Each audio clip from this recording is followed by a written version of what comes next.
The records kept in the Lancaster County Courthouse tell of 4 deaths between the years 1837 and 1841.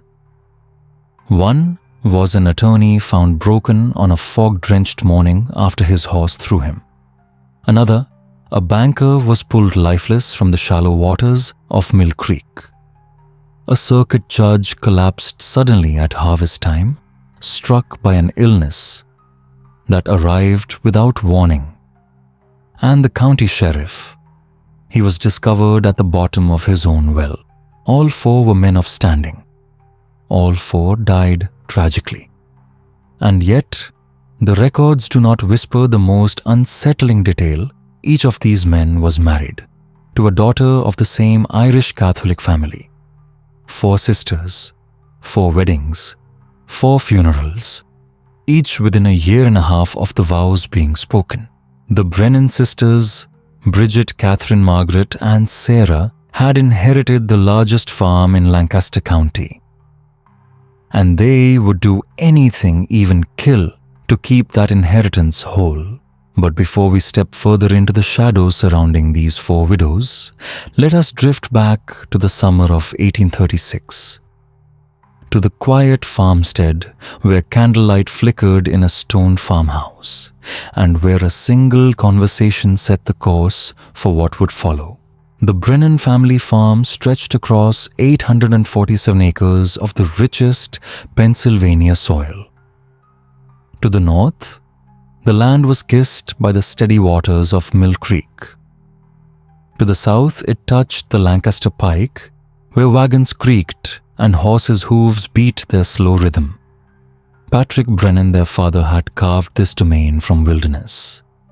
He had arrived from County Cork with nothing but his stubborn resolve and a bitter hatred of English landlords.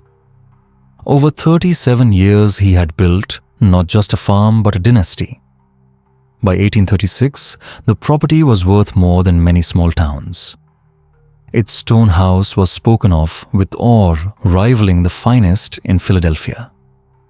Barns large enough to shelter 200 cattle stood proud against the sky, while grain silos kept half the county alive through long winters. And yet, when Patrick Brennan died that October, he left behind a problem that could have broken the strongest of families. Pennsylvania's inheritance law demanded that land be divided equally among a man's children. Patrick had no sons, only 4 daughters: Bridget 28, Catherine 26, Margaret 24, Sarah 21. The law would scatter their father's life's work, reducing acres of pride into fragments, each one too small to sustain. The sisters had always known this day would come. Patrick had raised them on stories of loss, the day their grandfather was evicted from Irish soil, the way families were torn apart when land passed to strangers. His voice, thick with the accent he never lost, echoed in their memory. Land is not dirt, not stones. Land is blood. It is your future. It is your soul. Lose the land and you lose yourself. In Lancaster County, such words carried weight. German and Irish farmers alike knew land was sacred. But knowing its worth and keeping it, those were different struggles entirely. The Brennan sisters were no ordinary farm women. Bridget, the eldest, hid a keen mind behind soft smiles and lowered lashes. She could calculate interest faster than any banker and had been quietly managing the farm accounts since her father's eyes had failed him. Catherine carried their father's uncanny gift for reading others, sensing weaknesses, desires, even secrets, with a precision that felt almost supernatural. Margaret possessed a beauty that stilled rooms, that made men forget their own names, though beneath it lived a calculating heart. And Sarah, the youngest, her voice could charm birds from the trees. She could be whoever the moment required her to be. Together, these 4 women became something more than sisters. They became a conspiracy, a silent oath wrapped in blood and candlelight. That oath was born during the long nights after Patrick's funeral. The kitchen, dimly lit by a single lamp, became their council chamber. They spoke of looming taxes enough to drain their savings within 2 years. They spoke of marriage, the usual fate for women without property. But marriage meant separation, new homes, new names, new loyalties. It meant the end of the farm. Unless marriage could be used differently. "We stay together," Bridget said firmly, her voice carrying in the frost-bitten November night shadows dancing on stone walls. "Whatever it takes, we stay together. And we keep the farm whole. The law says..." Otherwise, Margaret reminded her, ever practical. "The law," Catherine replied slowly, "can be influenced." It was Sarah who whispered the words that sealed them all. Words that would echo for generations. Men die sisters, husbands die, and widows inherit everything. The first death came quietly on March 15, 1838.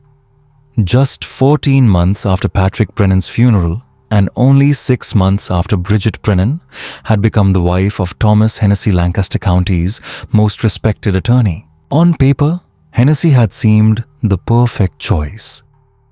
He was in his early 40s, a widower without children, comfortably wealthy and deeply rooted in the Irish Catholic community.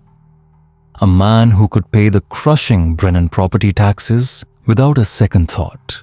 And perhaps more importantly, a man whose influence could help shield the sisters from the cold hand of the law. Their courtship had been brief, but intense. For 3 years after the death of his first wife to consumption, Hennessy had lived alone, steeped in his work. Meeting Bridget changed that. She was radiant, intelligent, graceful, and capable of discussing legal precedents as smoothly as she planned the next elegant dinner party. She laughed at his courtroom stories, listened intently to his political ambitions, and made him believe that loneliness might finally be behind him. By the second month, Hennessy was certain Bridget Brennan was heaven's answer to his prayers.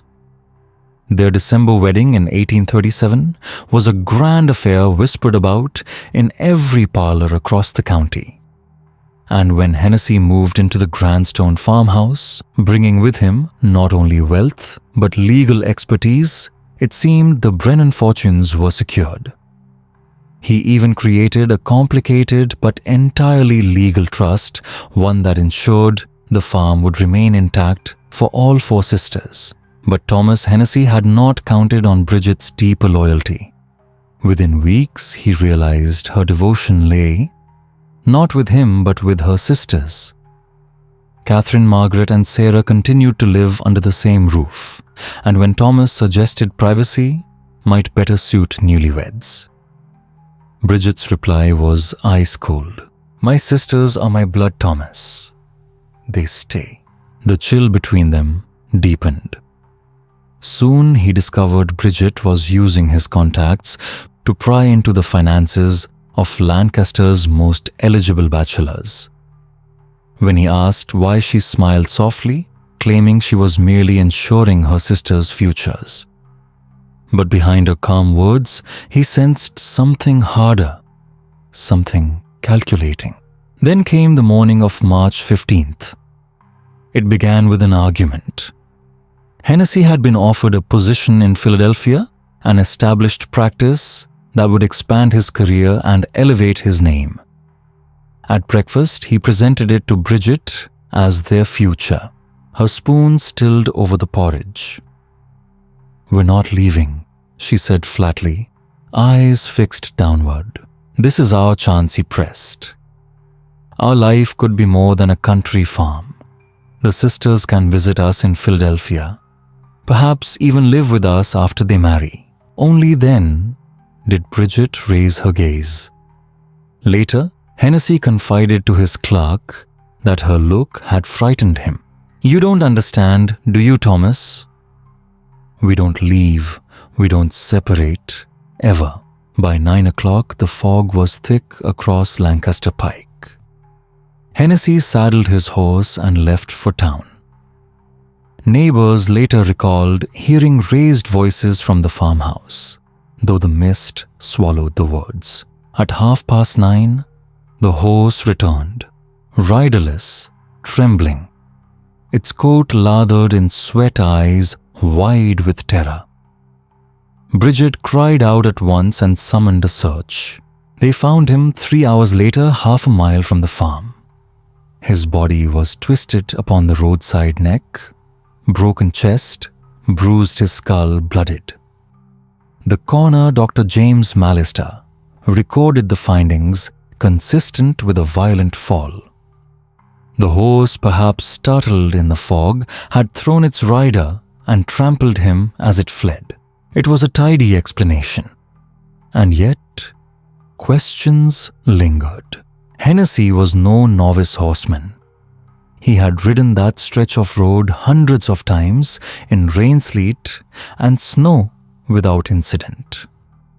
Why then would his mare, a horse known for steadiness, return in such a state of panic? Why had the fog seemed so unusually heavy that morning? And most unsettling of all was Bridget herself. Her grief appeared genuine, her sobs convincing enough to draw sympathy from neighbors.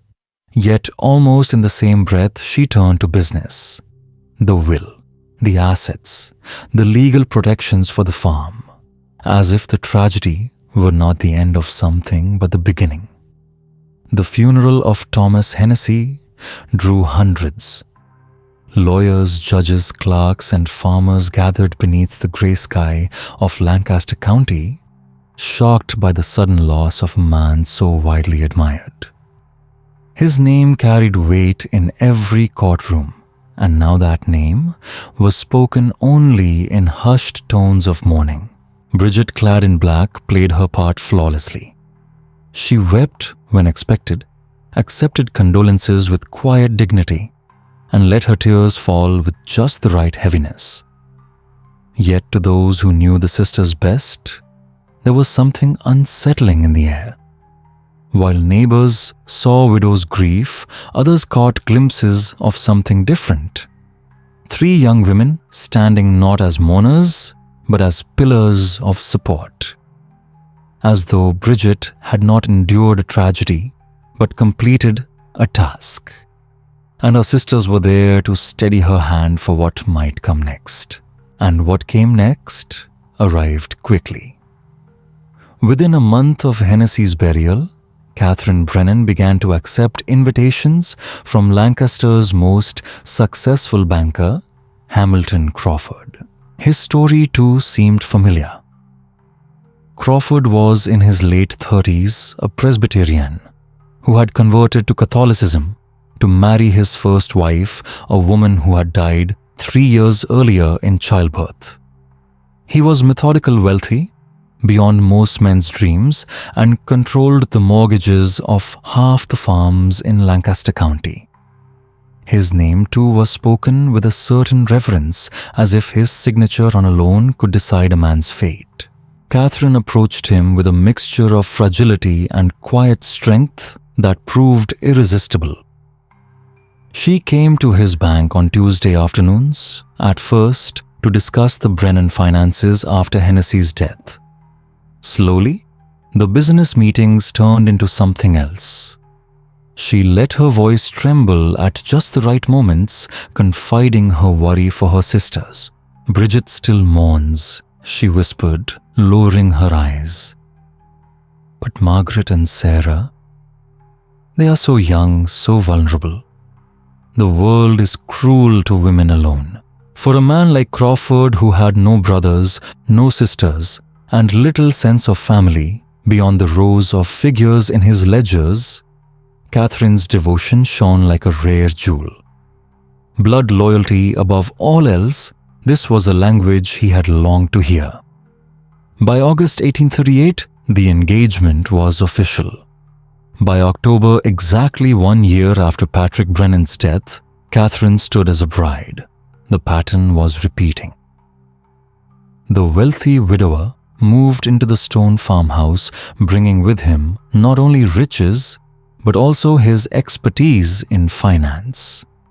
Like Hennessy before him, he used his knowledge to secure the property to shelter the sisters under legal protections they should not have had.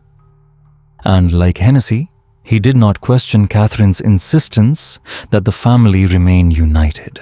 But Crawford was not as easily charmed as his predecessor. His habits were precise, his mind analytical. He began to notice details small and unsettling, and he recorded them in a private journal. November 3rd, 1838. Catherine insists on separate accounts for each sister's inheritance. Says it is temporary. But Margaret avoids suitors though men flock to her beauty. Sarah discourages them outright. I suspect they have no wish to marry. November 18th. Bridget came to the bank today. Her grasp of compound interest rivals that of seasoned businessmen. Asked about inheritance law, especially regarding widows when husbands die without a will. She claimed mere curiosity. I doubt her. December 1st. I overheard Catherine and Margaret. Their words, something about unity, about preserving the legacy. When they saw me, they changed the subject to Christmas. A pact. There must be a pact. December 15th. Catherine is distant. Her touch is mechanical. When I spoke of starting our own family, she grew cold. The four of us are family enough, she said. The banker's pen traced these suspicions page after page until they became undeniable. He saw the pattern forming around him like frost across glass. Margaret had begun to meet with Judge Cornelius Whitman, Lancaster's circuit judge, a widower in his 50s with children already grown. A man whose decisions in court could make or break the Brennan sisters' property claims. It was too neat, too deliberate. Crawford recognized the design, the careful weaving of influence, marriage, and inheritance. But he made one fatal mistake. He believed that seeing the trap was enough to save him. The second death came on February 8, 1839, in what locals still remembered as one of the coldest winters Lancaster County had ever endured. Each morning, banker Hamilton Crawford had taken to pacing the boundaries of his property, half for exercise, half to satisfy his habit of checking that the farm's defenses against winter held strong. That morning, the Mill Creek marking the northern edge of the Brennan estate seemed frozen solid for the first time in decades. To Crawford's eyes, it promised safe passage across the water. It was a neighbor combing the frozen pastures for lost cattle who discovered the banker's body downstream. Crawford had evidently ventured onto the ice. The crust had betrayed him, giving way without warning, plunging him into the black current beneath. The freezing torrent carried him nearly a quarter mile before he snagged against a fallen log, lifeless. Drowning compounded by exposure to the brutal cold. Nothing unusual for such conditions. Nothing that did not read like pure accident. And yet, Crawford had left something behind. Tucked into his private safe at the bank was his journal. Its final entry, dated February 7th, exposed a mind teetering on the edge of certainty. Catherine knows, I suspect. Her behavior has grown restless, almost frantic. She will not let me move without her presence.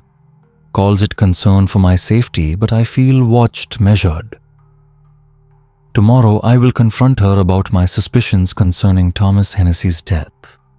If anything happens to me, look to the sisters. They are not what they seem. Dr. Mallister, the same physician who had inspected Hennessy's body the year before, saw nothing extraordinary in Crawford's demise. Drowning in icy waters claimed lives each winter in rural Pennsylvania. Beneath the frozen surface of Mill Creek, unseen springs carved treacherous pockets of thin ice. Crawford's body bore no bruises, no wounds of defense, no trace of struggle, only the cold grip of winter. Catherine's grief mirrored Bridget's in its restraint. To neighbors, she seemed properly bereaved, but it did not escape notice that her sorrow gave way quickly to matters of estate and security. Within days, the widows were meeting with lawyers and bank officers, tightening their hold on the family's future. Patterns were taking shape visible to anyone who dared to string the details together. But Lancaster County was a place that revered marriage, that bowed to the sanctity of widowhood. To cast suspicion on young women draped in mourning was to risk exile from the very fabric of community. And then, scarcely 6 weeks after Crawford was buried, came the next announcement. Margaret Brennan, the youngest, was engaged. Her chosen groom, Judge Cornelius Whitman, the most distinguished man in the county. At 53, Whitman was a pillar of Pennsylvania's legal world, a man whose rulings shaped lives from Philadelphia to Pittsburgh and whose appointment to the circuit court was already being whispered as a prelude to a seat on the state Supreme Court. Where Bridget had charmed with intellect and Catherine had pressed forward with directness, Margaret wove her approach like a net. She employed the appearance of fragility, a kind of carefully curated helplessness that cloaked a far sharper mind. In March of 1839, she appeared in his courtroom seeking guidance over supposed complications in her father's estate. Margaret was beautiful, yes, but beauty alone would not have swayed a man like Whitman. What arrested him was the dissonance between her wide-eyed innocence and the clever precision of her questions. She gave the impression of a sheltered girl struggling against the cruelty of inheritance law, and yet every phrase hinted at an intelligence that reached far deeper. "I confess, Your Honor, I cannot make sense of these matters," she said in their first private conversation, her tone soft, her gaze imploring. "My sisters and I only wish to honor our Father's will, but it seems the law is written to undo families, not preserve them." For a man who had spent a lifetime presiding over bitter quarrels, feuds and will contests, Margaret's declaration struck like balm. Here was a woman who spoke not of gain, but of loyalty, who sought not advantage, but preservation. And Judge Cornelius Whitman, for all his wisdom, did not recognize that he had stepped into a carefully laid design. Their conversations did not remain confined to questions of inheritance for long. Over time, they drifted into literature, philosophy, even the quiet confessions of a widower's heart. Judge Whitman's wife had been gone 5 years. His children were scattered to far-off cities, their visits increasingly rare. The house he returned to after court was a cavern of silence. Margaret's approach was patience itself. She never pressed for more of his company, never implied affection, never hinted at romance. She appeared only as a grateful young woman, seeking an elder's wisdom. And yet, somehow, Whitman found his days revolving around her presence. He began anticipating her visits, rearranging his schedule to allow for the small conversations that left him strangely comforted. By May of 1839, the announcement of their engagement rippled through Lancaster County with far greater force than either of the previous marriages. Whitman was no ordinary man. He was a pillar of jurisprudence, a symbol of probity. That he, of all men, would bind himself to the third Brennan sister after the convenient deaths of her brothers-in-law struck some as uncanny coincidence, others as deeply troubling. But Whitman himself seemed for the first time in years truly alive. Margaret filled his house with laughter, her voice chasing shadows from the corners of his rooms. She took genuine interest in his work, recalling names, cases, and precedents with an acuity that surprised him.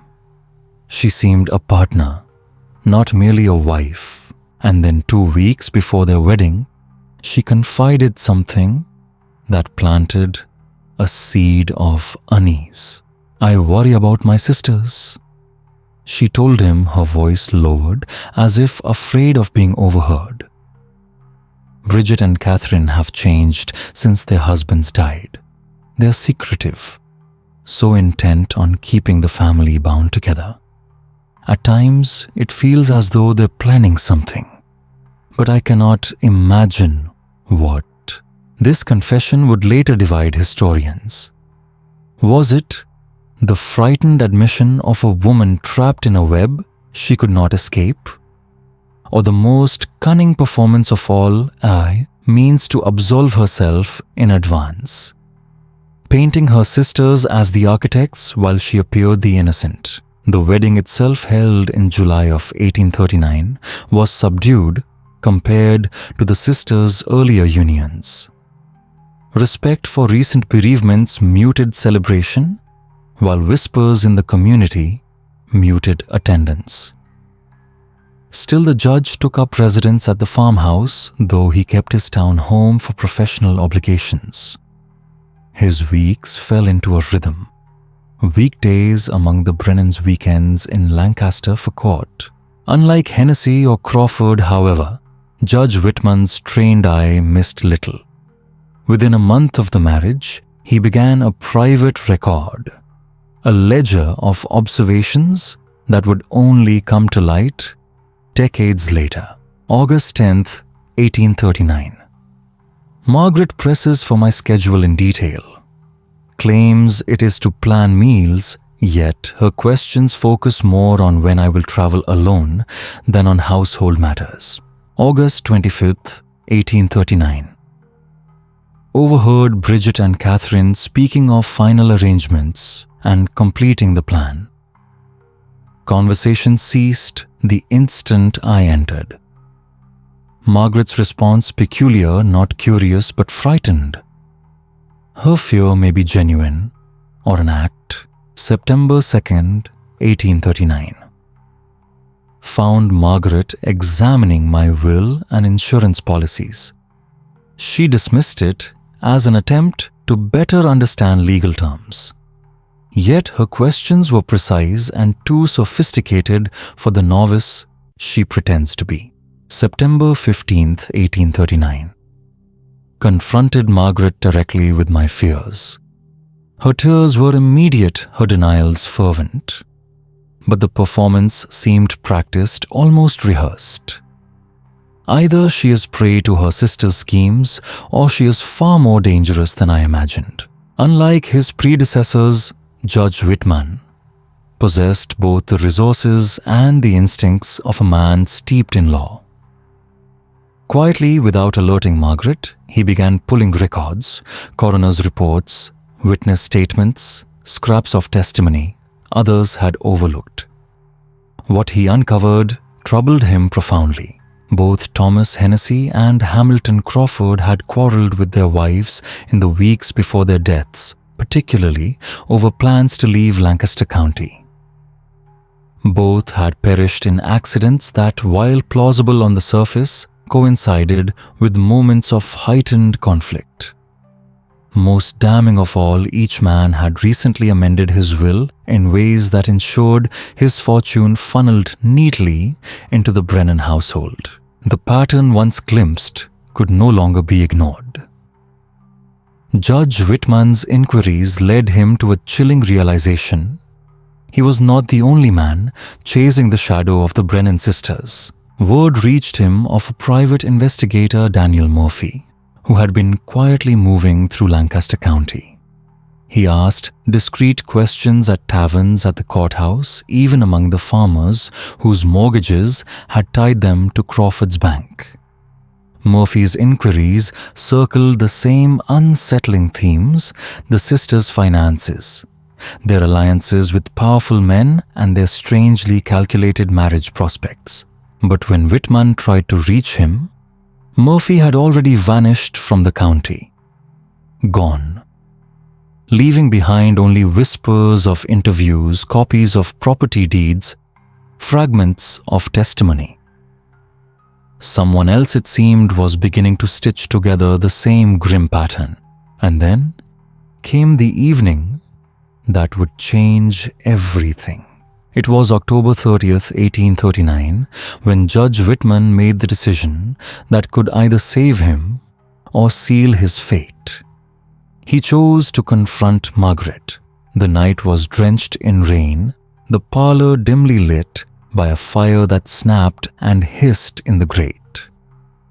Catherine and Sarah had gone into town for supplies, leaving husband and wife alone, a rarity, and one Whitman had planned carefully. He had observed that Margaret's behavior shifted when her sisters were near. With them, she was watchful, controlled. Without them, there were cracks. He stood before her, his voice carrying the weight of decades spent commanding courtrooms. "Margaret," he said steadily, "I know what your sisters have done. The only question left is whether you are their accomplice or their next victim." Her reaction was immediate and startling. The color drained from her face as though life itself had been pulled away. She collapsed into a chair, trembling, both hands pressed to her mouth. For long moments, she said nothing, staring at him with eyes that seemed to hold terror and relief, and something else. Something like gratitude. "I've been waiting," she whispered at last. "Waiting for someone to see it. Waiting for someone to stop them before they make me do what they did." What followed was not simply confession. It was Revelation 1 that peeled away the final mask from the Brennan sisters' designs. The scheme, Margaret admitted, was Bridget's creation. The eldest had sketched it out in the candlelit, weeks after their father's funeral. Her reasoning was cold, methodical, and disturbingly practical. 4 marriages, 4 carefully staged deaths, and the Brennan sisters would secure their property, their fortunes, their independence forever. Bridget told us Margaret's voice quavered that we had to think like men. She said, men use violence, politics, and power. Women must use patience and precision. She said if we wore the veil of mourning, no one would ever look beneath it. People would see only widows, never conspirators. The details were worse than Whitman could have imagined. Thomas Hennessy's death. It had not been misfortune. Bridget had studied his every routine for weeks. His routes to town, the temperament of his horse, even the weather. That morning she laced his coffee with something subtle enough to leave him dizzy and off balance, but undetectable by the time a coroner touched the body. At the steep bend in the road, she startled the horse with a stone, sending him to his death exactly where the ground would guarantee no survival. Hamilton Crawford's drowning, that too had been engineered.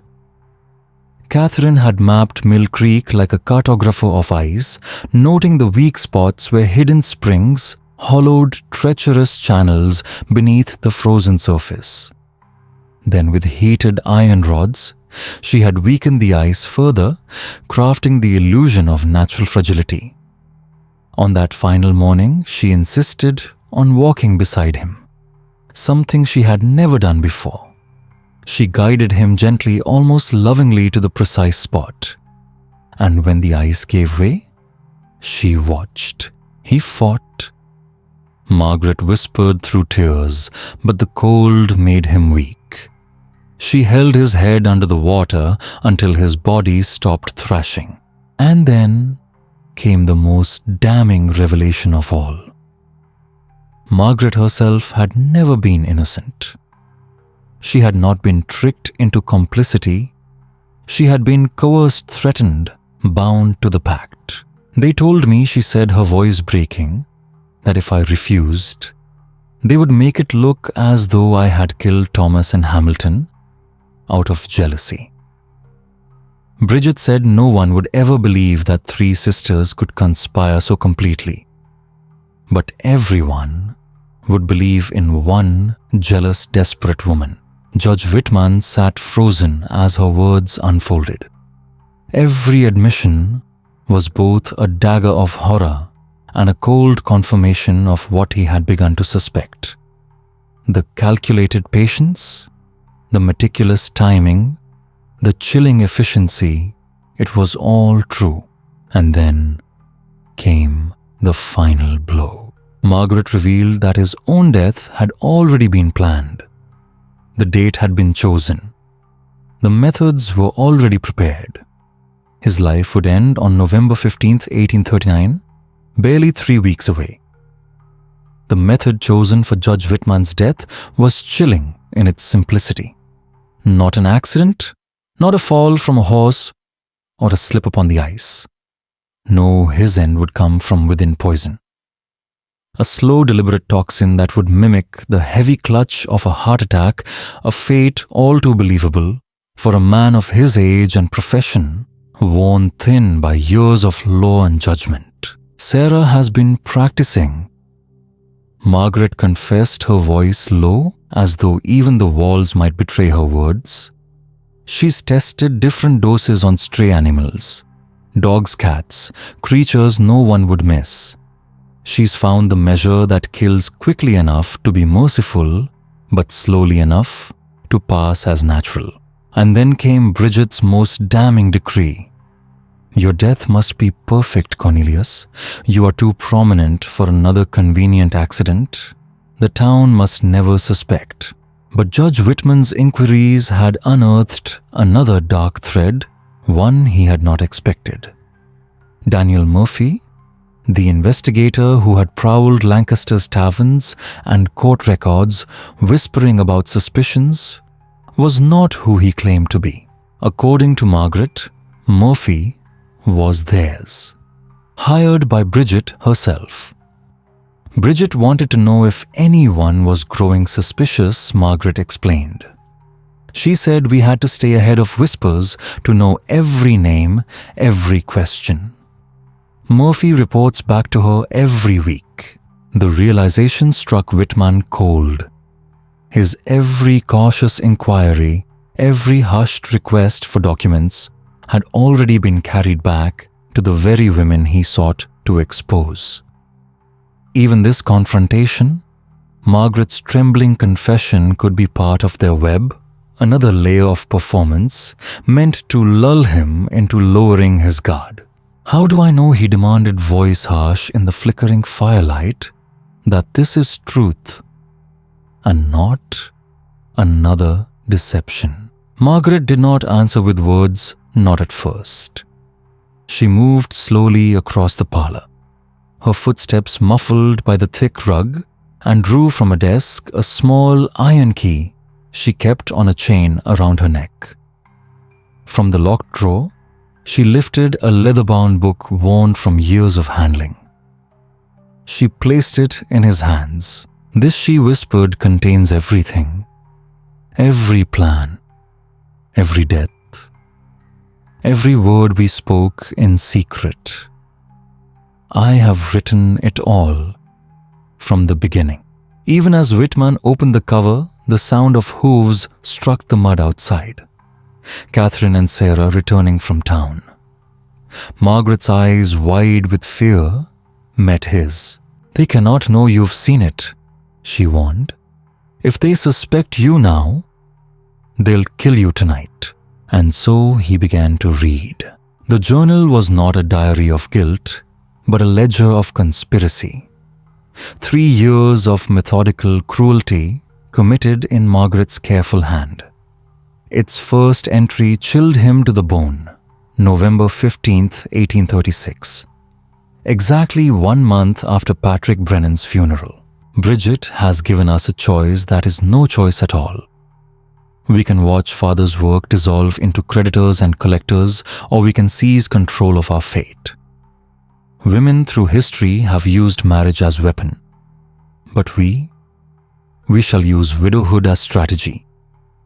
4 marriages, 4 deaths, 4 fortunes. By the end, we will own half of Lancaster County. From there, the pages unfolded like a playbook of shadows. The sisters studied men as generals study battlefields. They weighed wealth status habits, weaknesses. They chose Thomas Hennessy for his solitude, a widower still hollow with grief, easy to charm into haste. December 3rd, 1836. Bridget says, "We must never feel guilt. These men will die believing themselves loved. Their deaths will be swift, more merciful than the long hunger awaiting us otherwise. We are not killers. We are survivors." But guilt had bled into Margaret's pen, if nowhere else. March 16th, 1838. Thomas is dead. Bridget shows no more feeling than if she had wrung the neck of a chicken. She says the hardest part was faking tears at the funeral. Not from guilt, but from pride in the perfection of her plan. "I fear my sister has lost her soul, yet I dare not resist." Whitman's fingers tightened on the pages as he read how each sister had been fashioned into a tool of the conspiracy. Bridget, the mind, ruthless and sharp as a blade. Catherine the seductress, able to weigh a man's weakness as though she were counting coins. Sarah the gatherer of whispers, and when needed, the hand that carried poison. And Margaret herself, not innocent, but essential. The mask of reluctance. The one who trembled, who wept, who gave the world its excuse to believe the others blameless. July 20th, 1839. Cornelius grows more suspicious. He asks questions about Thomas, about Hamilton, and I cannot answer. Bridget says this was always part of the plan. That marrying a judge would shield us, make it impossible for the law to touch us. Who would ever believe a woman would confess murder to her own husband? And if he dares expose us, who would believe he was fooled so completely? The rain outside battered the shutters. Hooves clattered closer. Catherine's voice, bright and casual, drifted in from the yard. Minutes only remained before she entered the room. Whitman's hands shook as he turned to the final pages. What he found there froze him utterly. The sisters had no intention of stopping with 4 deaths. Bridget's ink had already etched new names into their ledger: wealthy landowners, merchants, men of power. The farm was only the beginning. Their empire was meant to grow. And as the latch of the farmhouse door lifted, Whitman knew he held proof of murder in his hands. But his own life now hung by a thread. The 4 husbands, as it turned out, had only ever been the beginning. What Whitman uncovered in Margaret's trembling journal was not the conclusion of a tale, but the opening act of something far darker. October 25th, 1839. Bridget, with her steady hand and unshakable voice, had written of new ambitions. She had begun meeting with Daniel Murphy, not to shield the sisters from discovery as he claimed, but to expand their reach, to spread their methods beyond Lancaster County. She dreamed of creating not just one household of wealthy widows, but an entire network. Women bound by grief in appearance, but by blood and calculation in truth. A silent army dismantling the wealth of Pennsylvania, one husband at a time. Why stop at 4 deaths? Bridget had whispered across the lamplight. Why stop at Lancaster men have ruled the world by alliance and violence? Why shouldn't women reclaim it the same way? It was chilling in its audacity, murder dressed up as revolution, but buried in those same pages was something else. Something that mattered more than philosophy or ambition.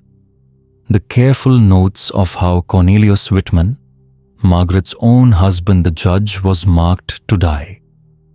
His execution had already been rehearsed in secret, and it was not far away.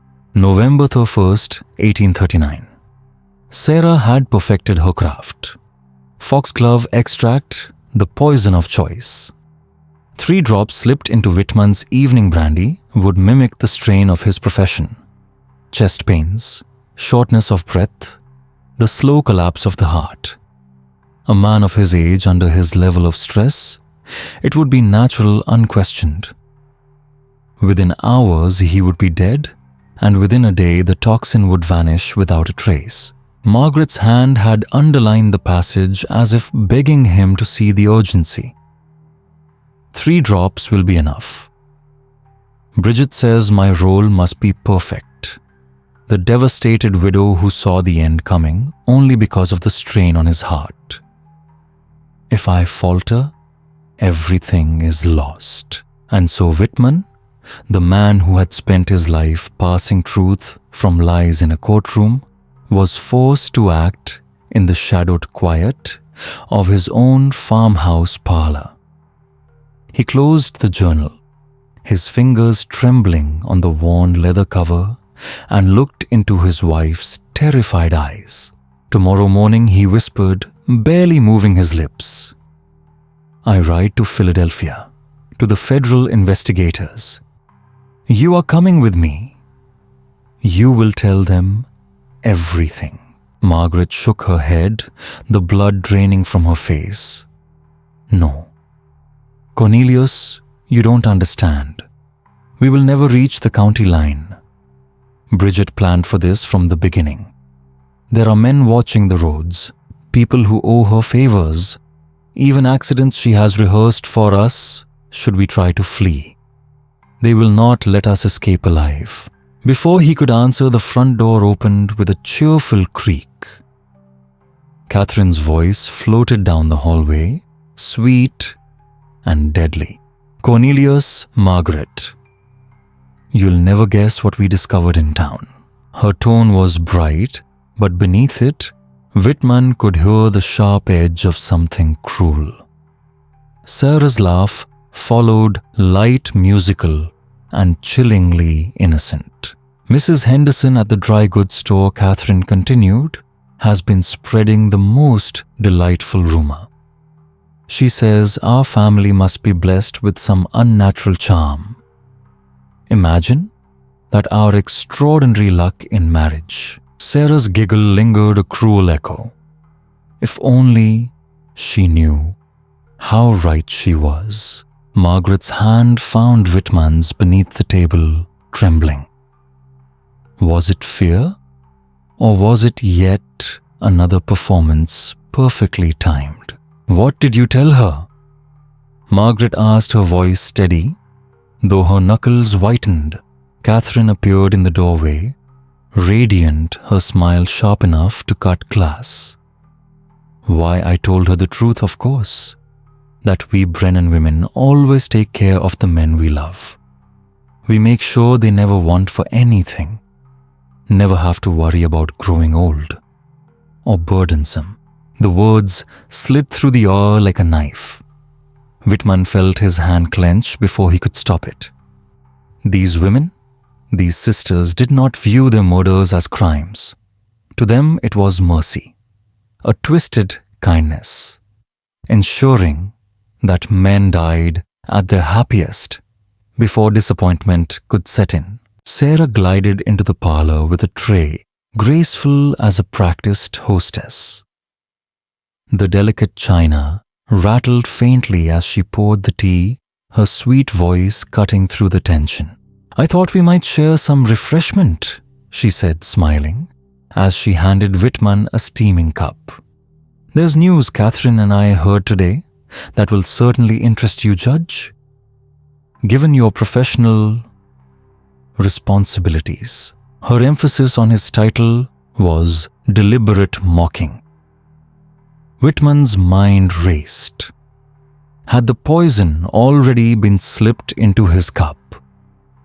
Would 3 drops of foxglove already be sliding down his throat if he took even a single sip? "What news is that?" he asked, forcing his voice steady, holding the cup but not drinking. Catherine leaned back into her chair, the very one where she had calmly mapped out the death of Hamilton Crawford just 6 months before. She spoke with the calm ease of someone discussing the weather. "It seems," she said, "that certain federal authorities have been asking questions. Curious men in Philadelphia. They've noticed a strange pattern. Too many wealthy husbands dying too soon. Too many widows inheriting too much. Particularly, they're interested in the countryside, places like ours." Her eyes gleamed. And in that moment, Whitman realized whatever he chose to do next would determine whether the Brennan conspiracy ended that night or claimed yet another victim. The words struck Judge Whitman with the force of a hammer. Federal investigators were already circling, asking their own questions, following the trail of untimely deaths that clung to the Brennan name like a curse. His own private investigation, those late nights poring over ledgers, those whispered questions around town might suddenly be redundant. But it also meant something else, something far more dangerous. The sisters knew. They understood that their world was narrowing, that scrutiny was closing in from beyond mere county gossip. Sarah, with her innocent smile that never reached her eyes, continued the tale as if she were sharing nothing more than a pleasant rumor. "Mrs. Henderson mentioned a gentleman from Philadelphia, Cornelius. He's been asking after us specifically, curious about Thomas's death and Hamilton's, about our financial dealings, even about your marriage to dear Margaret." Whitman's voice was steady, though his pulse thundered. "And did Mrs. Henderson provide this gentleman with information?" "Oh yes," Catherine answered brightly, her tone carrying the cruel delight of a child plucking wings from an insect. "She told him everything she could. Rumors, gossip, facts, she didn't discriminate. But you know how federal men are, Cornelius. They can sift through the dust. They see patterns where others see coincidence, especially when those patterns whisper of organized crime." Margaret's grip on her husband's hand tightened until he almost winced. The sisters were not simply informing them. They were warning him. The message was clear. The clock had been sped up. His death, once carefully scheduled, had been moved forward. Tonight, not weeks from now. From the kitchen, Bridget's voice called like the toll of a bell, low, commanding summoning. Catherine and Sarah rose with apologetic smiles like dutiful daughters leaving a parlor to attend their mother. "We'll return shortly," Catherine said lightly. "Do wait for us." And then they were gone, leaving the married couple alone, with silence thick enough to choke. "They're going to kill you tonight," Margaret whispered, her lips barely moving. "The federal men are too close. They cannot risk waiting until the 15th. Whitman studied her face, searching for the smallest tremor of deceit. Could this too be theater? Another mask worn to draw him closer to the poison waiting in his cup. His voice was quiet, almost broken. "How do I know you're not part of this final performance? How do I know your terror isn't just another mask?" In answer, Margaret slipped a small glass vial from beneath her shawl and pressed it into his hand. The liquid inside was clear as spring water. "This is the foxglove Sarah prepared. I was meant to put 3 drops into your brandy tonight. By morning, you would be cold in your bed. I was to call for Dr. Mallister, who would dutifully write heart failure on the certificate. If I were still theirs, Cornelius, you would already be drinking your last glass." Her eyes held his unblinking. From the kitchen, the murmur of voices rose and fell. Bridget issuing commands, Catherine and Sarah murmuring assent. The final act was being staged. They had minutes, perhaps less. "There is something else," Margaret whispered urgently. "The journal I showed you. It is not the only record. Bridget has kept ledgers of every coin, every property seized, every transaction twisted to our advantage. She calls it her insurance. If we are ever betrayed, those ledgers can buy silence or loyalty." Where Whitman demanded his whisper, sharp as a knife, in father's desk, down in the cellar. Behind a false panel, only she knows. But I have watched. I have learned. The voices in the kitchen grew louder. Bridget's tone cutting through like the crack of a whip. Whatever came next would be decisive. "We leave now," Whitman hissed. "The back door, my horse. We ride to Lancaster to the federal men. Let your sisters explain to investigators why their 4th victim escaped their noose." Margaret's eyes flickered with desperate hope. But before they could move, a voice sang from the kitchen. Syrupy sweet. "Margaret, dearest Cornelius, Bridget wishes a word with you both." It was no invitation. It was a summons. To refuse was to reveal knowledge. To comply was to walk willingly into the jaws of the trap. Margaret's eyes filled with fear. "If we step into that room," she breathed, "we may never walk out again." Judge Cornelius Whitman had spent 27 years deciding the fates of others from the safety of the bench. But never had he faced a verdict as heavy as this step forward into certain death or run and leave 3 murderesses free to prey upon others. And then the choice was snatched away. The sound came first as a distant thunder, then clear. The pounding of hooves fast, urgent. Too many to be chance travelers. Torches bobbed in the blackness outside the parlor windows, moving with disciplined precision. This was no mob. This was authority. Federal marshals. Margaret whispered, breath catching in her throat. She recognized the organized rhythm, the purposeful approach. Salvation or damnation had arrived at the Brennan farm.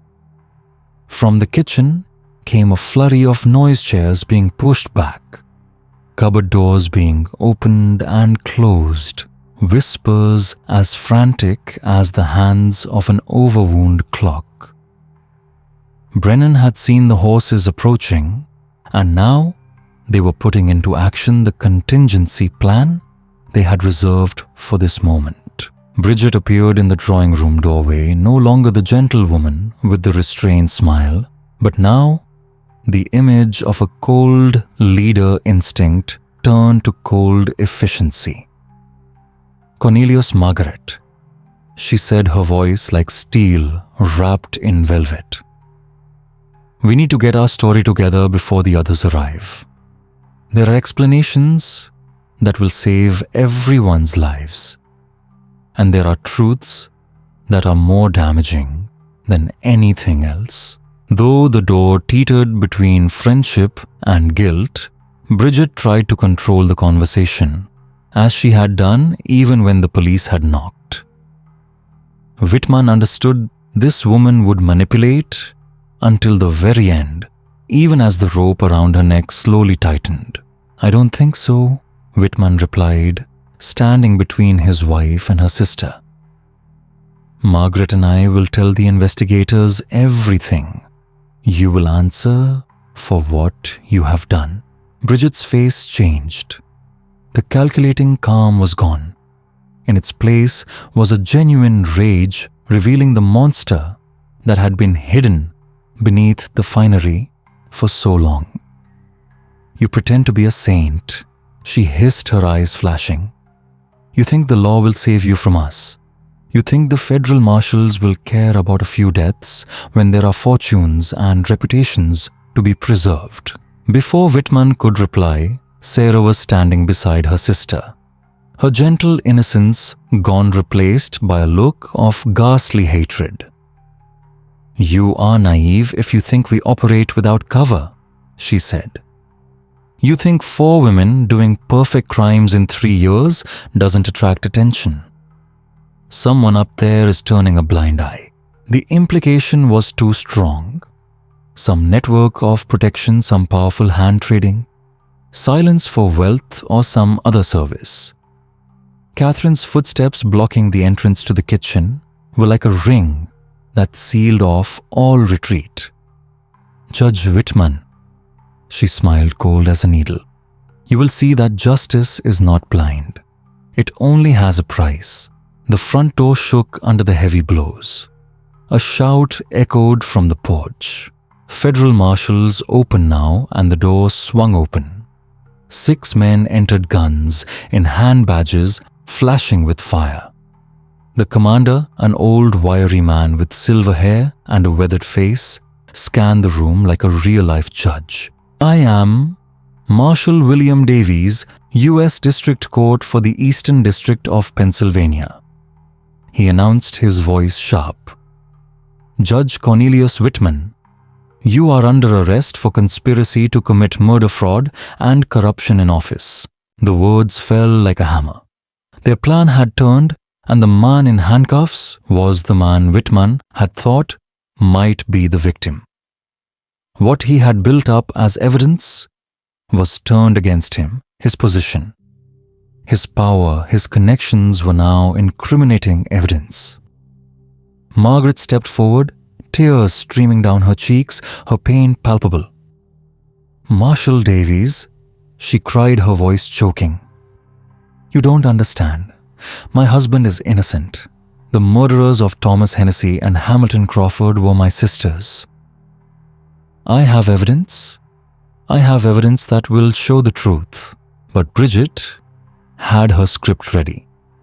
She seized the moment to concoct another story of a mentally unstable sister, a victim of marital stress. Bridget's voice, now soft and hard, was a pitying one for the woman chosen as her scapegoat. I'm sorry, she said. She's been under tremendous stress since her marriage. Dr. Mallister can confirm that Margaret is in a very disturbed state of mind. Marshal Davies looked at the 4 of them, the eyes of a man who had seen through all manner of deception. He said they had a statement from Daniel Murphy, the private investigator, that the 4 women had murdered their husbands to steal their fortunes. The news gave Margaret a small glimmer of hope, while the sisters glanced at each other, incredulous, then horrified. Catherine said hastily, Murphy works for us. We hire him to investigate deaths for safety. The words were rushed like patching up a torn veil. If Murphy is going to tell, he's been bribed or manipulated by someone who wants to destroy our family. But Marshal Davies, wasn't finished. He placed a thick file on the table. Financial records, vouchers, a few glass vials suspected of containing poison minutes. Forged documents, the concrete evidence Murphy had provided. The pages drew a pattern: assets, transferred contracts, forged plots. Written down, no longer hearsay, but handwritten evidence. Sarah, her sweet face cracked, no longer concealing the truth. The mask fell, and beneath it was the face of a calculating person. Murphy, the man they had hired to silence the evidence, had turned himself in. Rather than destroy the evidence, he had turned it over to the authorities, and so the room filled with sounds. For a moment, the snap of handcuffs, the shuffling of papers, the heavy breathing of secrets being revealed. The carefully calculated scenarios now collapsing before a simple reality. Physical evidence, testimony. Financial records were too obvious to be distorted by a few acts. Sarah's confession hung in the air like a death sentence, confirming everything Margaret had written in her diary, and confirming everything Whitman had suspected about his wife's family. Bridget turned to look at her youngest sister, her eyes filled with hatred. She knew that her unbridled outburst had sent them all into a pit of no return. "We also have sworn statements," Marshal Davies continued, his voice a knife-like slash, "from Judge Whitman, himself sent through intermediaries over the past several weeks. He discovered the plot, gathered evidence, and turned it over to us." Whitman was stunned. He had never done that, never submitted statements to the feds. Only tonight had he seen the full dark picture. But then a light flashed in his mind. Margaret. It was his wife who had been quietly collaborating, working in secret with Murphy, patiently waiting to bring her sisters to light. "This diary," Margaret whispered, pulling a leather notebook from her shawl. "It has it all in here. Every murder, every plan, every conversation. I've been writing since Thomas Hennessy died. I've been waiting for this moment, for justice to come to all the men who were taken from them." Bridget laughed a twisted laugh as her hands were locked in icy iron cuffs. And before she was led away, she left her last words chilling to the bone. "We saved them from old age, from being a burden, from the decay of their bodies and their possessions.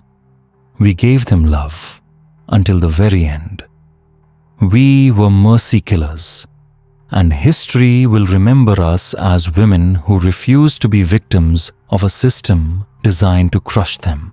Those words echoed in Whitman's head, even as the Brennan sisters were led away into the night to face trial in Philadelphia.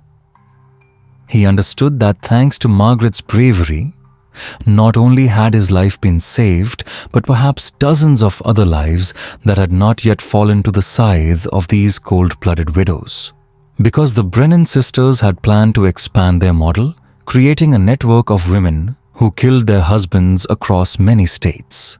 The subsequent trial became one of the most shocking cases in Pennsylvania history. Bridget Catherine and Sarah Brennan were convicted of multiple murders and conspiracy. They became the first women in the state to be sentenced to death for such crimes.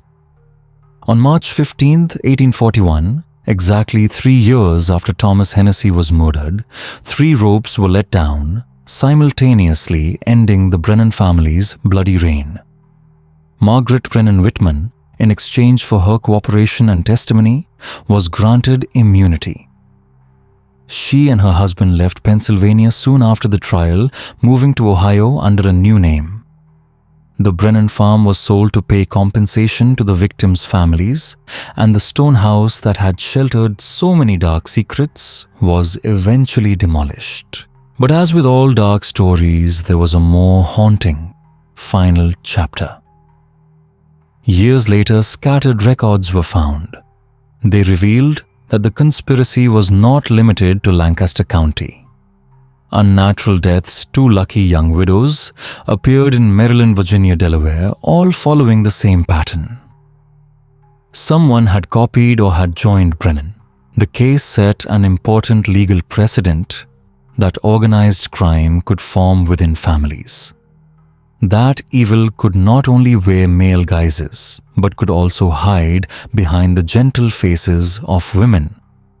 It also sowed a sense of anxiety in society.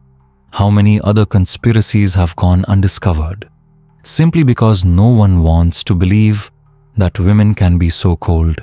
Just when we thought all the secrets were revealed, the darkness in Lancaster grew even thicker. Did you feel the chills when you heard this?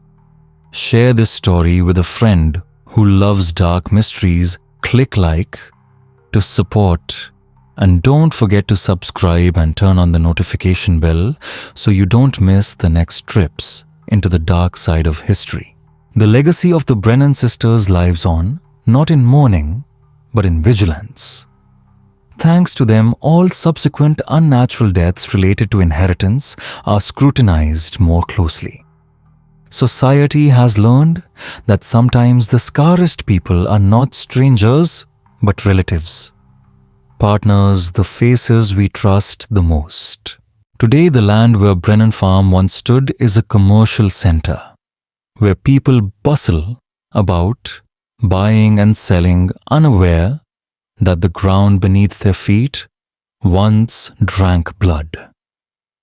But occasionally in the conversations of local historians, someone mentions the 4 sisters who swore to never leave each other and the 4 men who paid with their lives. The story teaches us that evil often hides behind familiar faces. And the most dangerous criminals are those who know how to use the trust of society to hide their claws. The Brennan sisters survived for so many years, simply because no one wanted to believe that 4 women could be so cruel. What about you? Do you think all the secrets have been revealed? Or are there victims who have never been told? Could similar plots be going on today, hidden behind the guise of family and modesty? Leave a comment with your thoughts. And if you want to continue these journeys into the darkness, please subscribe, turn on notifications, and share with a friend who loves chilling mysteries.